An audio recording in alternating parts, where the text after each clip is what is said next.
So let's talk about zero trust security. Now, why has zero trust suddenly taken center stage for enterprise security? Is this a direct fallout of hybrid working because of the lockdowns? Yeah, so I just take one step back. What you said. So the zero trust was existing, and we have a lot of frameworks. People were discussing. And with the maturity of the organizations, every organizations were taking various steps, because every cybersecurity CISO would like to have the full-fledged zero trust. But as you know, zero trust is the concept, not a technology. Okay, and various elements had to play a role in zero trust so that organization is able to achieve that. What has happened in the last 2 years? We saw digital transformation, digitization. It has gone multifold, and nobody was ready for it. We talk about it today. Call centers are operating from home. We never thought that one day call center will operate from home. Kids, everyone, we used to say our kids that be away from laptop. Now today we are saying that be closer to a laptop, and they know more than us on various aspects of various browsers, various meetings, softwares, etc. Okay, and now since employees, entire workforce is working from home, so people have been forced to think more aggressively on zero trust and look at certain use cases which they could have solved in over a period of time. Now they have taken fast step to solve them. So it is both. They were taking some baby steps. Every organization was at certain steps.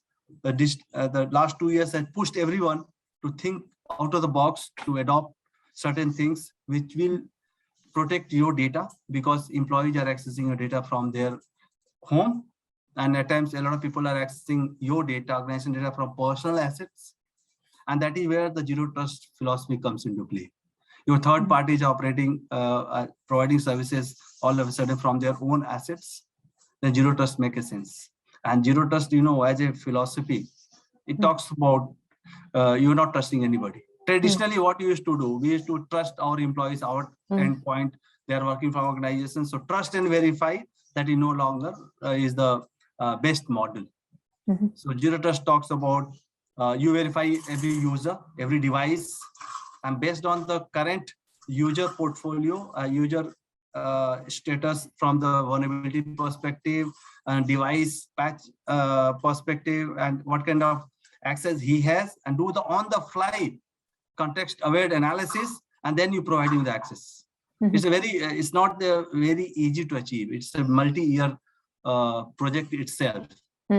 But organizations are trying to achieve the zero trust, solve their use cases, and move forward. And every organization will take their own time to meet this, because this is the never-ending journey.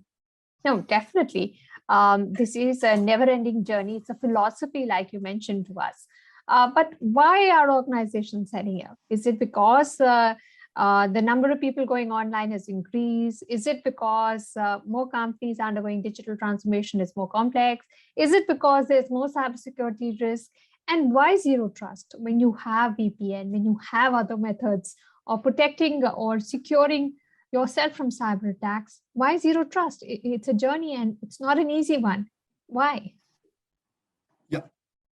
So see, traditionally we have seen the two aspects. One is what people would have done without pandemic, and one what people are doing today. Okay. So as I said, people have been breached. Whatever the controls you have, correct? That's why the phenomena came. Even if you are trusting somebody, the insider threat, people say insider threat is the biggest threat. And if the malware is there in your organization, how to curtail the blast radius? So what zero trust is providing? Three things. As a model, if you think about zero trust, if I personally think about zero trust, three things. One is it talks about continuous, you're doing continuous verification of the user, device, and application, what he is accessing. Second thing, by implementing certain technology to achieve a zero trust, what you're trying to do, you're trying to reduce the blast radius. It means even if you get a breach, probably you're trying to contain that quickly. There are a lot of things happening automatically rather than manual. Third thing is you are fast tracking and enriching your user behavior analysis based on a lot of data, so that your technology is able to take a fast decision about that user and device and providing access on the fly based on what you see, the status of the device and user. What happens to VPN? VPN is a technology which has been providing a secure connection to the network. Okay, we have seen. Then say a second factor came into. What we are doing it by second factor, you are authenticating a user, you are validating a user that this is the user, whose password is this, and since he has the OTP, he is the user. What about the device from where he is trying to connect?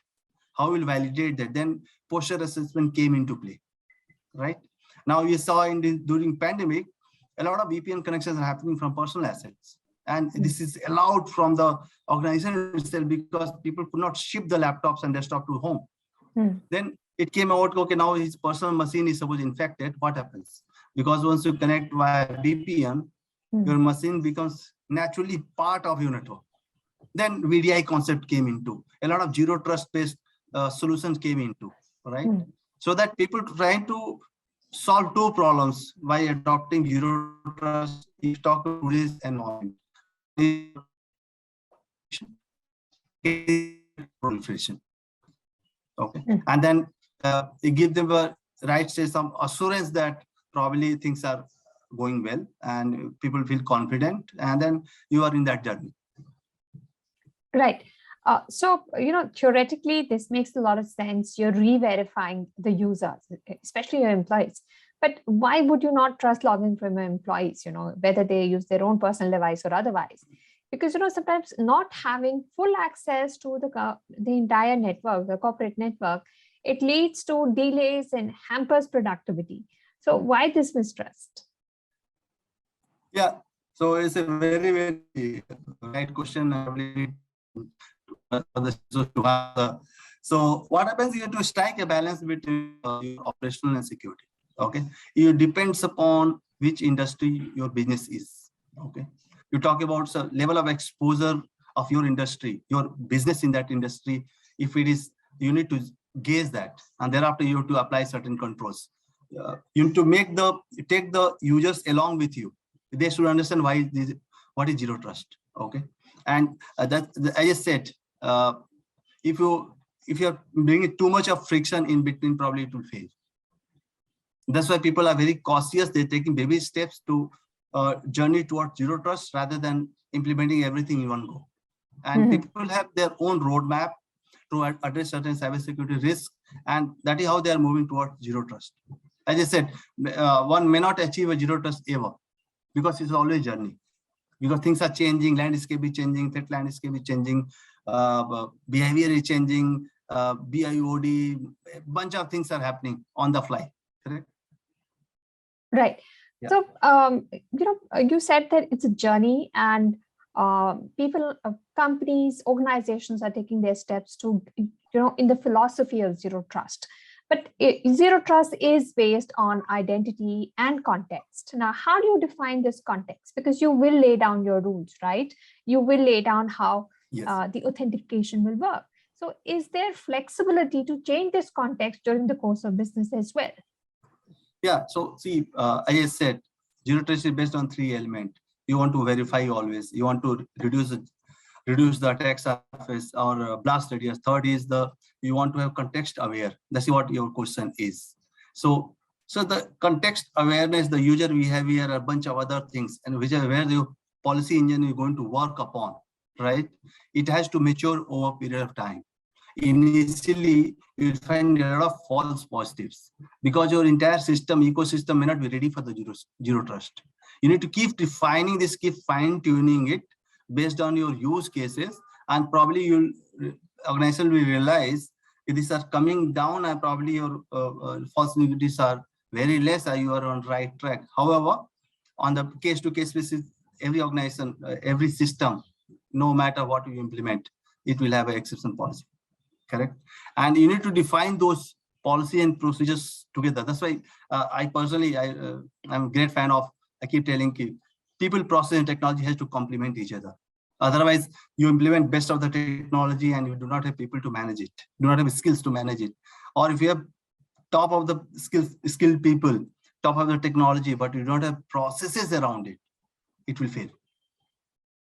And you need to bind this to the business where you are working. What a user wants. You need to do a thorough analysis of something called data flow analysis, or maybe how people connect, how people access certain things, and what is the awareness level of your organization around it. Okay, we cannot achieve this in isolation. Yeah, but is zero trust philosophy that works better for some organizations versus others? Does it work in or cloud, whether the cloud is private, public, or hybrid? Who does zero trust suit the most? Yeah, so see, zero trust philosophy, it will suit everybody. But as I said, it depends upon where your business is. Take an example of new age companies where their entire business is on internet, correct?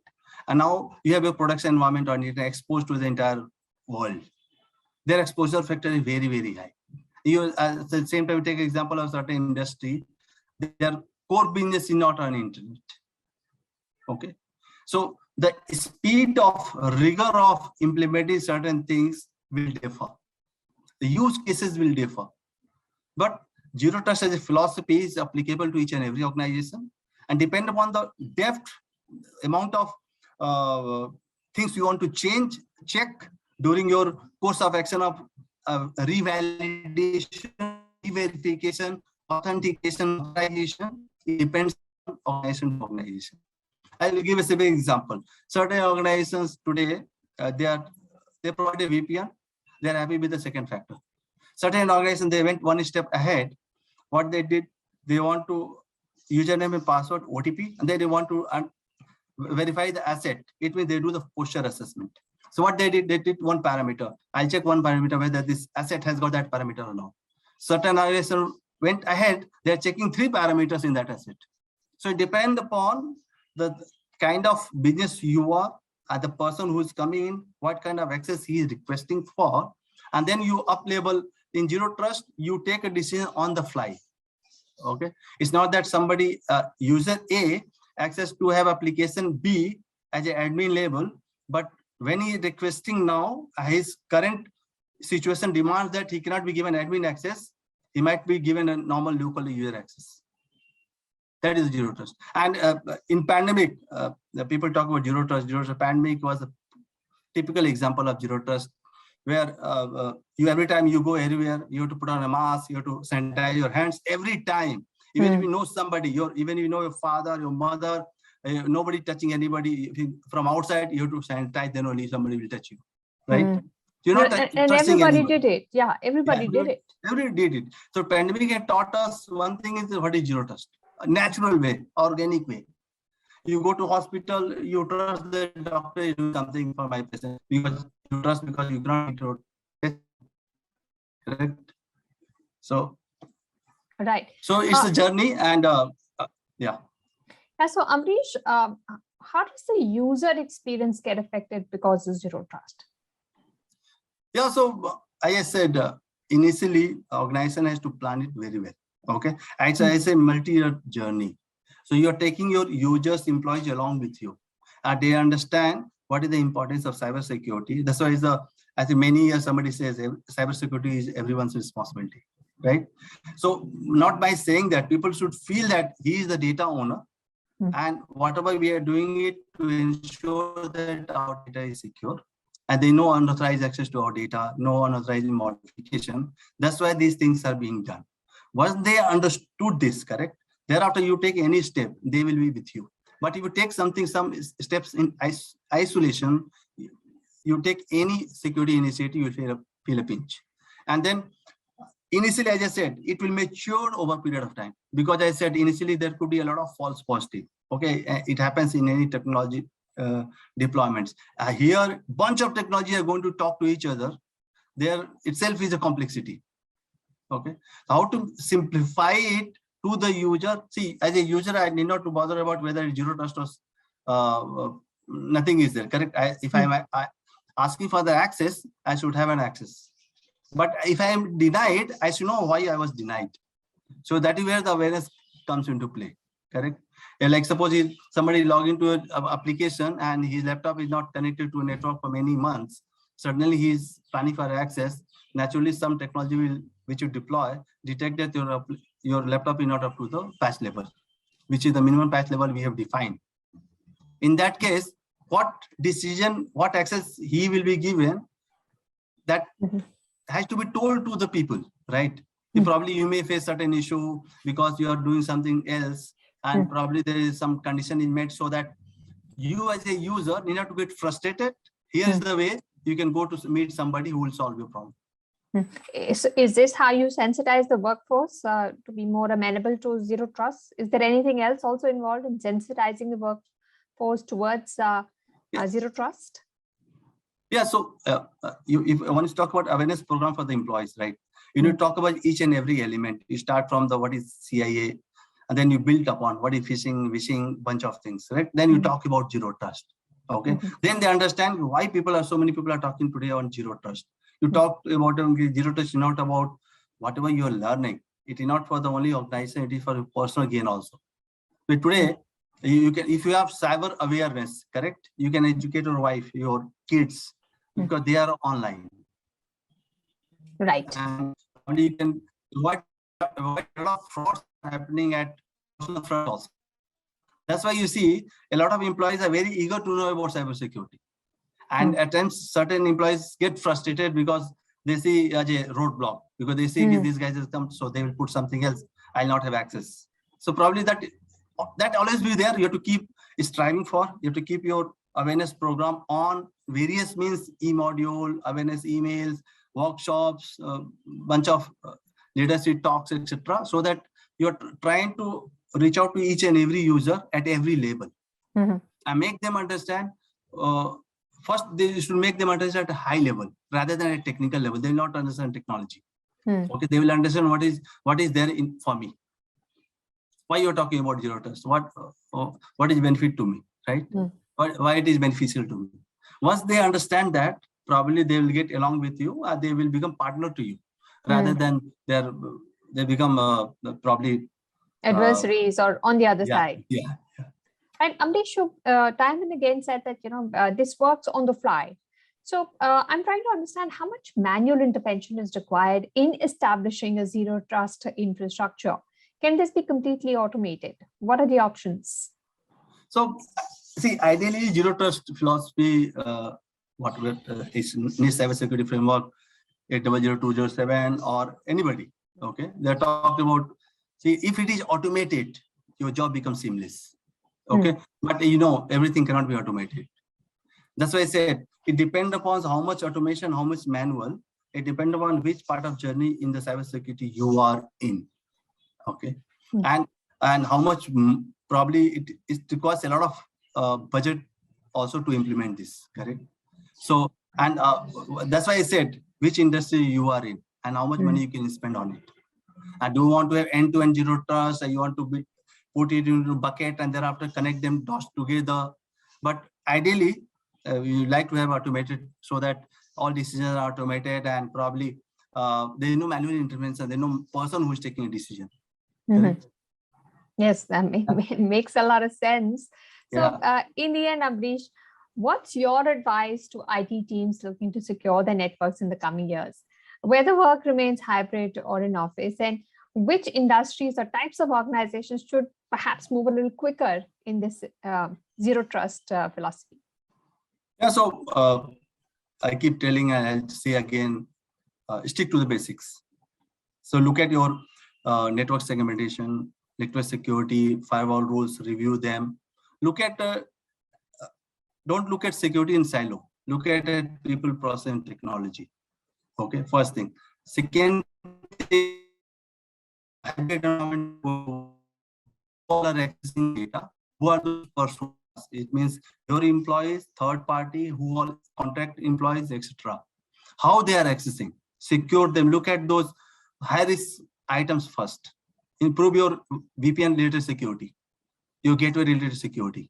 Okay, and you talk about who should go to the zero trust first. So as I said, it depends upon the business you are in, but naturally, organically, new age companies, those who are born on internet, right? Their business is on internet. Naturally, they are on that journey. They're little faster because they've got a bunch of other things faster. They are very agile. DevSecOps, bunch of things are already happening there, right? Because that is business demand. they're doing a lot of changes on the fly every day. And that way they need to ensure that security is taken care. Otherwise, once they get breached, they lose your customer trust, brand reputation, and then that's it, right? So that business is demanding there, right? So it's all it's a play between at certain time business wanted to be more secure, certain times CISO wants to be more secure. That is where the game is. But nevertheless, every organization there is doing their best to achieve the whatever level of security they feel that is reasonable for their organization. Definitely, everybody has to assess their own situation, but yes, this is a philosophy that should guide the security of organizations in the years ahead. Step by step, yes, I'm sure they'll all get there. And thank you so much, Ambarish, for joining us and sharing with us your experience with Zero Trust as a philosophy, as an approach. Your insights have been very useful for our audience, who may be thinking in this direction and looking for ways and tips to get there. Thank you so much, Ambarish, for joining us. Thank you. Thanks a lot. Thanks.